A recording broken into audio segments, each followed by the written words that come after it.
A few weeks ago, I picked up the book Essentialism, The Disciplined Pursuit of Less by Mckeown. And I've been reading this book and I think I've come to a conclusion. I think I might be an essentialist.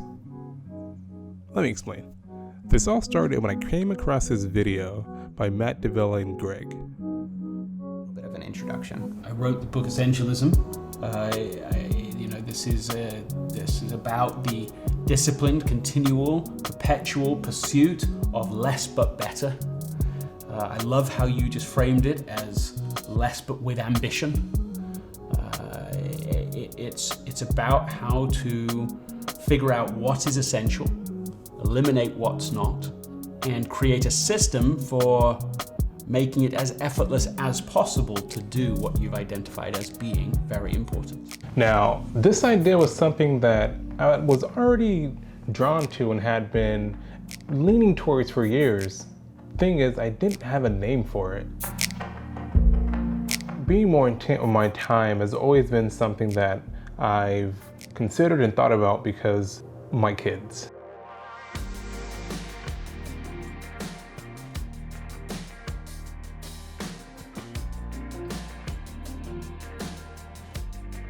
I was reminded of my own journey and when I first started considering an alternate career path. You see, I was a manager for the Sprint store, and while I loved that job and I loved everything about it, once my life started to change, so did my priorities. Me and my wife had just had our first son, little Willie, and what seemed as a normal life and missing out on all his big moments became to me what Greg refers to as a fool's bargain. I got an email from my colleague at the time said, look, Friday would be a very bad time for your wife to have a baby because I need you to be at this client meeting between 1 and 2. And look, and I'm sure they were joking, and yet somehow I took it as a responsibility, a burden. I got to navigate this, balance this. Friday comes along, that is when we're in the hospital. My wife's just had our daughter. We're instead of being focused, I allow another passion, another interest to confuse it. And so I go, to my shame, to the meeting. And even if some great thing had come from that meeting, which in fact it didn't, surely and clearly, I made a fool's bargain. I don't walk around meeting new people, shaking hands, and introducing myself as Willie the Essentialist. That'd be weird. But I do take more time and more thoughtful responses when somebody presents a new opportunity to me. Before I would jump on any opportunity that came my way without really a second thought, to be later filled with this overwhelming regret or this rush feeling to get the project done. One of the biggest impacts this has had on me has been the ability to not respond immediately to an opportunity, but really think about the trade-offs.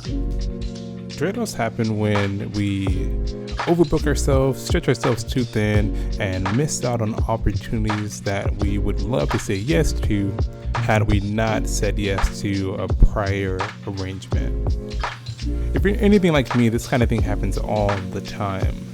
A project comes up or a shoot that I would really love to do is exchanged for something that I just am excited to do, but if I had the option to go back and change my mind, I would pick the latter. And so Essentialism has given me the ability to choose my options instead of my options controlling me. And that in return has given me the ability to begin the process of living a more essential life.